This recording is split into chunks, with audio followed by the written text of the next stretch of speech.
My family thought they were about to sell my childhood memories for a massive profit, but they had no idea I was one step ahead of them. On the night of my 18th birthday, my father leaned close and whispered that I needed to sign some routine paperwork the following morning. Instead of complying, I quietly logged onto my computer and moved my entire multi-million-dollar inheritance into an airtight legal trust. The next day, my parents and my uncle discovered that the beloved lakeside property and all the accompanying investments were permanently locked away from their greedy hands. My father turned completely pale while my uncle frantically called his attorney, because he had already promised to sell land that he did not legally own. To understand how we reached this breaking point, we have to look back 6 years to a summer that changed everything. When I was 12 years old, my grandfather Arthur took me to our family retreat at Whisper Lake, which was a beautiful cabin hidden beneath massive pine trees. We spent long mornings repairing the old wooden porch, and he taught me how to check the timber for rot. My grandmother Beatrice always had cold drinks waiting for us inside the house at the kitchen table that Arthur built with his own hands. That evening, my grandfather looked at the water and told me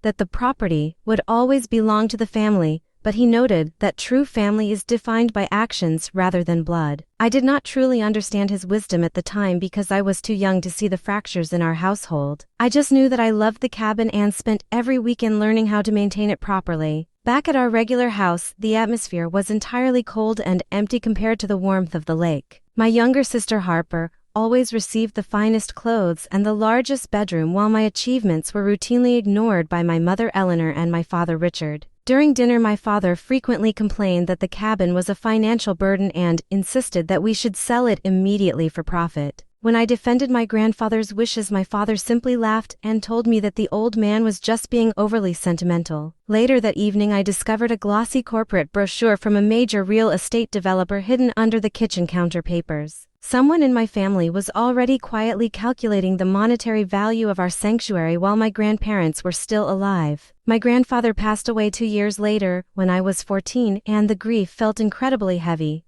At the reception, I spotted my father and my uncle Pierce whispering in a corner while holding a thick legal folder. I overheard Pierce say that they needed to secure the property before the legal probate process became too complicated.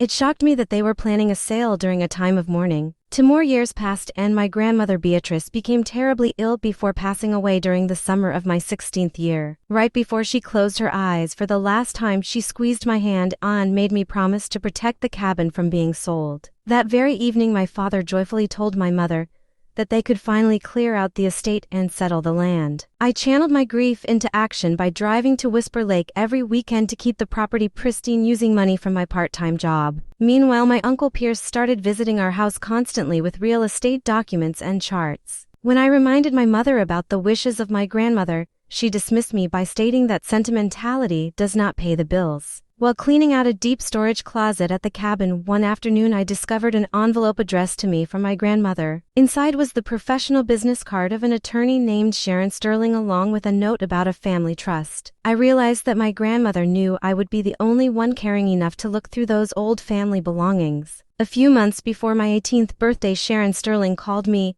and requested a private meeting at her downtown office. She revealed that my grandparents had established an irrevocable trust 6 years ago, which contained the cabin and over $2 million in investments. I was named as the sole beneficiary of everything, meaning my father and uncle had absolutely no legal claim. The attorney explained that my grandfather knew his sons would try to liquidate the property the moment he passed away. She also warned me that someone had recently been snooping around the county records office asking about the property title. I began to watch my family much more closely, trying to figure out what their next move would be. The following Sunday, I overheard my father and Uncle Pierce talking in the dark garage about their secret arrangement. Pierce explained that he had already signed an agreement with Pinecrest Holdings to sell the entire lot for $450,000. They planned to use a fraudulent quitclaim deed to bypass the legal system and give me a small fraction. My hands trembled with anger as I realized they were completely willing to deceive me for a quick payday. I immediately messaged Sharon and told her that my family was moving quickly to steal the land. We met the following weekend to finalize our counter strategy because I needed to act the exact day I reached legal adulthood.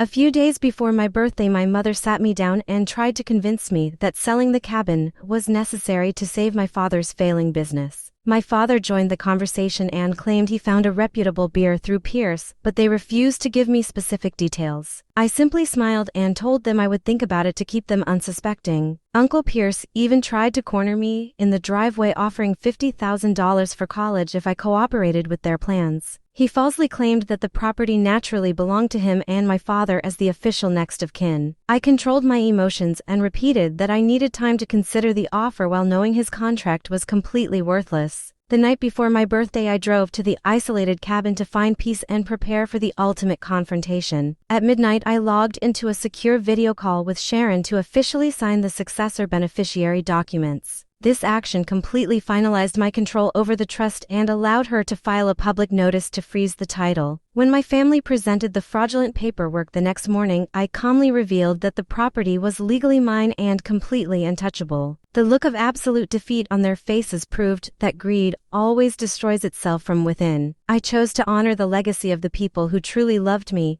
and I finally understood that family is defined by loyalty.